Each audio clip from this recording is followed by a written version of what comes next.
Hi everyone, in this video I'm going to show you the ways to use Mycelium Wallet in order to store and manage your cryptocurrency. It is a very straightforward process. Now here is a step-by-step guide to help you out in order to get started. First thing you need to download, so open up your Play Store. On the search box type in Mycelium. When you locate the following application, click the install button and wait for the application to be completely installed. Now that the application is completely installed, click the open button and now you can start going and create your account. So click on create account, and moving on to the next step, you need to go ahead and register yourself.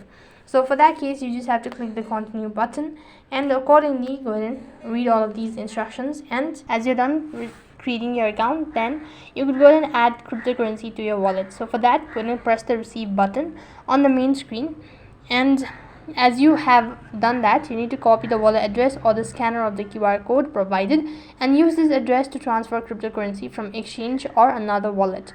Then you could also go ahead and check the balance to confirm transfer was successful or not. Next, you need to send the cryptocurrency. So tap on the send button and enter the recipient wallet address or the scan their QR code and specify the amount, adjust the transaction fees, all of that. Then you could also check your transaction history and view your current balance, available features, and all of that. So by following the steps, you can effectively use Mycelium Wallet to store, send, and receive cryptocurrency securely. That is all for this video. I hope the video was helpful. Make sure to like, share, and subscribe to our channel. Thank you for watching. See you in the next video.